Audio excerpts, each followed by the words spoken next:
एकदम easy way में मैं आपको बता रहा हूँ और आपको जो क्वेश्चन है वहाँ इसी टाइप के देखने को मिलेंगे, इसलिए वीडियो को पूरा देखो, अच्छे तरीके से देखो, समझते रहो। ये हमने एक एक नंबर में आने वाले कुछ क्वेश्चन सॉल्व किए हैं, और भी जो क्वेश्चंस होंगे वो आपको अवेलेबल करवा दिए जाएंगे। तो जैसा कि बच्चों हमने स्टार्ट कर रखा है आप 10th क्लास के लिए क्रैश कोर्स, जिसका आज अपना डे है 4th। क्रैश कोर्स में हमने आपके लिए शुरू करा 10th में आने वाले सभी इंपॉर्टेंट क्वेश्चंस चैप्टर वाइज उठाएंगे। लास्ट वीडियो में हमने इसमें से मल्टीपल टाइप के क्वेश्चंस जो आपके चैप्टर 2 से आ सकते थे वो मैंने करवाए थे थोड़े बहुत। आज हम लेके आए हैं कि 1 नंबर का जो आपका क्वेश्चन आएगा, जो 3rd नंबर के सवाल में आएगा, एक नंबर के क्वेश्चन जो 3rd क्वेश्चन पे रहेंगे वो आपके किस टाइप के रहेंगे वो हम आज सारे डिस्कस करेंगे। इस टाइप के ही क्वेश्चन आपको वहाँ देखने को मिलेंगे। इनको सॉल्व कैसे करना है, अब ये 1 नंबर के सवाल हैं तो इनको आपको 1 नंबर के जितना ही सॉल्व करके वहाँ बताना है। जैसे अगर अपन बात करें, पहला आपका क्वेश्चन है फाइंड प्रोडक्ट ऑफ जीरोज। आपको एक इक्वेशन दी हुई है, इसमें आपसे शून्यांकों का गुणनफल पूछा है। आपसे दोनों चीज़ पूछ सकता है, सम ऑफ जीरोज शून्यांकों का योग और प्रोडक्ट ऑफ जीरोज शून्यांकों का गुणनफल। मैं आपको यहाँ पहले तो प्रोडक्ट ऑफ जीरोज इसका फाइंड करके बताता हूँ। लास्ट वीडियो में मैंने बात की थी कि प्रोडक्ट ऑफ जीरोज अगर हमें निकालना है तो हम कैसे निकालेंगे कि प्रोडक्ट ऑफ जीरोज का निकालने का आपका रहता है वो है C/A।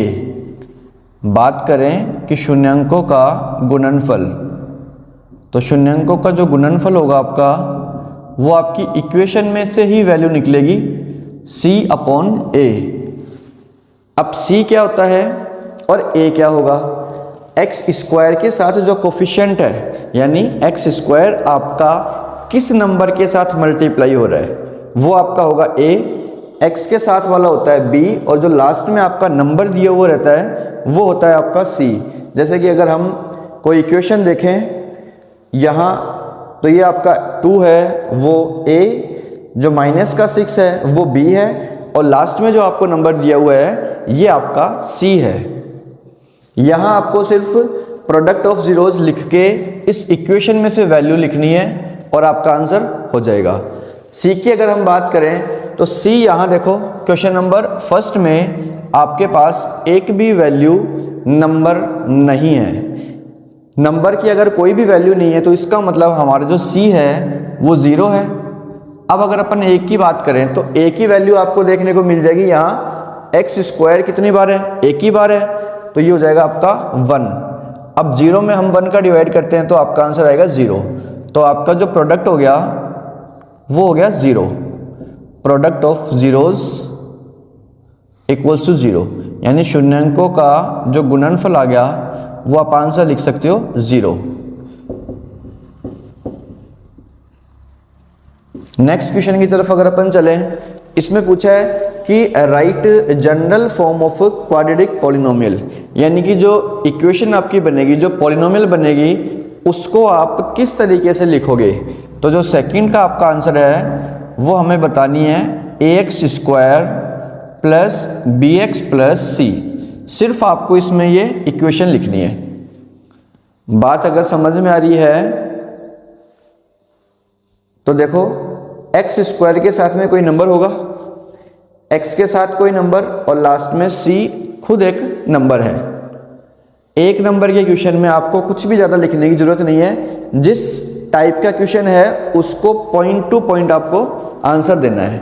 आप ज़्यादा लिखोगे, ज़्यादा लिखने पे भी आपको नंबर तो एक ही मिलना है, इसलिए फिर ज़्यादा क्यों लिखना। अगला हमें 1 नंबर के क्वेश्चन में 1 से ज़्यादा नंबर दे नहीं सकता, तो आप सिर्फ अगले को उतना ही बताओ जितना हमें उस क्वेश्चन को सॉल्व करने पर अगला 1 नंबर दे दे।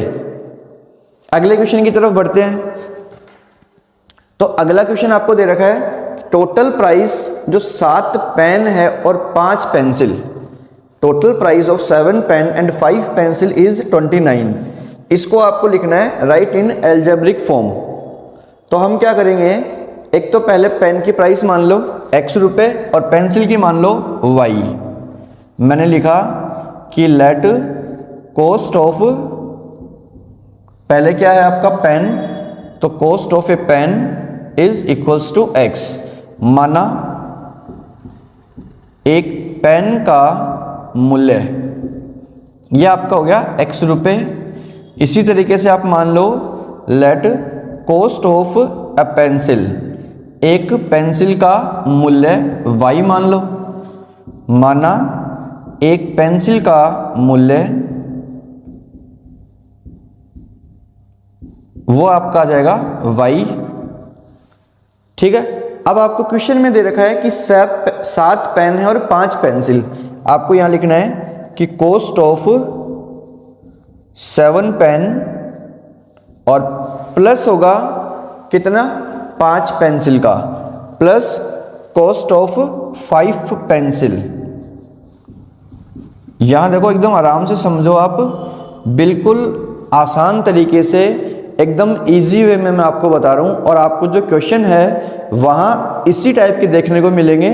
काफ़ी क्वेश्चन आपको एज इट इज़ भी वहां एग्जाम में देखने को मिल सकते हैं। इसलिए वीडियो को पूरा देखो, अच्छे तरीके से देखो, समझते रहो।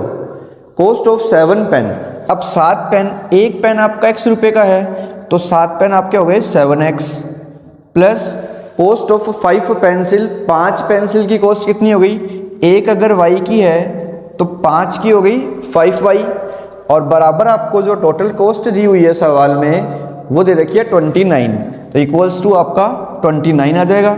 यहाँ आपकी इक्वेशन बन गई 7x प्लस 5y बराबर 29। इतना ही लिखना है, इसमें आपको एक नंबर पूरा मिल जाएगा। अब अगले सवाल की तरफ बढ़ते हैं अपन। अब हम अगले क्वेश्चन की बात करते हैं। क्वेश्चन नंबर 4 है 2x square minus 6x plus 4। Question number 4 जो आपका है वो लिख लेंगे 2x square minus 6x plus 4।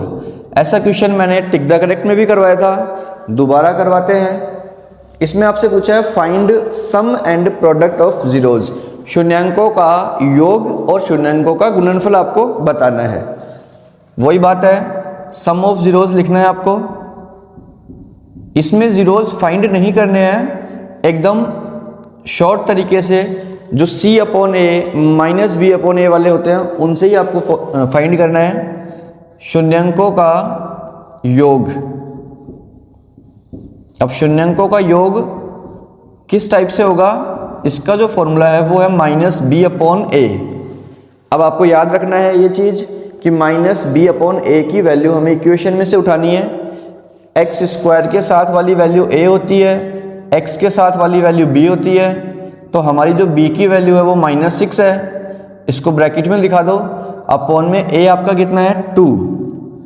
Bracket के बाहर अगर माइनस का साइन है, अंदर वाला साइन आपका चेंज होके प्लस का हो जाएगा, और 6/2 यानी आपका जो सम आ गया, जो योग आया शून्यांकों का, वो आ चुका है 3। एकदम आसान सवाल आएंगे, एकदम इजी वे में हम करने की कोशिश करेंगे, और ये कोशिश करेंगे कि ज़्यादा से ज़्यादा आपको समझ में आए, जिसमें आप वहाँ एग्ज़ाम में इसको गलती ना कर पाओ। प्रोडक्ट ऑफ जीरोस की बात करते हैं, यानी शून्यांकों का गुणनफल। प्रोडक्ट मीन्स होता है गुणनफल, शून्यांकों का गुणनफल। शून्यांकों का गुणनफल में क्या होगा, आपका फॉर्मूला है c अपॉन ए। c की वैल्यू आपने देखनी है, c की जो आपकी वैल्यू है वो कितनी है 4, तो 4 अपॉन ए कितना आया हुआ है आपका 2, तो 4/2 यानी आपका जो प्रोडक्ट आ गया वो आ गया 2। Sum of zeros, product of zeros, इस टाइप से आपको फाइंड करने। एक नंबर का सवाल ये आपका पूरा कंप्लीट हो चुका है। नेक्स्ट क्वेश्चन आपका है kx square plus 2x plus 3k। इस इक्वेशन में आपको क्या बोल रखा है कि sum and product of zeros are equal, यानी शून्यांकों का योग और शून्यांकों का गुणनफल आपस में कैसे हैं, बराबर है। तो इस कंडीशन में आपको वैल्यू निकालनी है k की। अब हमें जरूरत पड़ेगी सम ऑफ जीरोज निकालने की, यानी कि शून्यांकों का योग। सम ऑफ जीरोज निकाल दो, पहले शून्यांकों का योग निकालेंगे।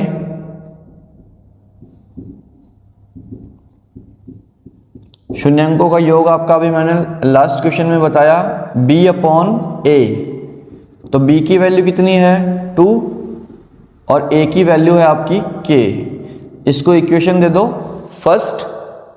दूसरी बात निकालनी है आपको प्रोडक्ट ऑफ जीरोज यानी शून्यांकों का गुणनफल, प्रोडक्ट ऑफ जीरोज शून्यांकों का गुणनफल।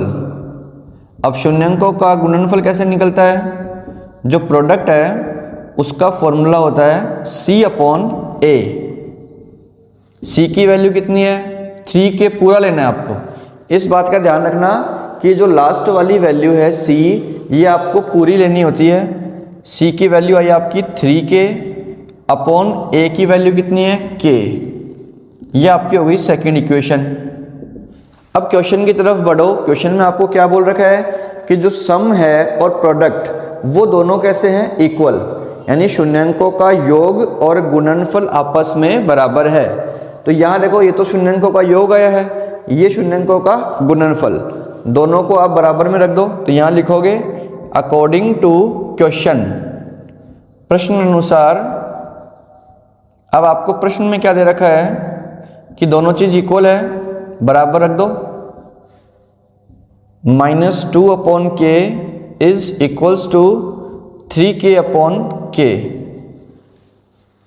अब यहां ये जो वैल्यू है k से k कैंसिल हो जाएगी, क्रॉस मल्टीप्लाई हो जाएगा। अब तो ये आपका हो गया 3k इज इक्वल्स टू -2 और k की वैल्यू आपकी आ गई -2/3। ये हमने एक एक नंबर में आने वाले कुछ क्वेश्चन सॉल्व किए हैं।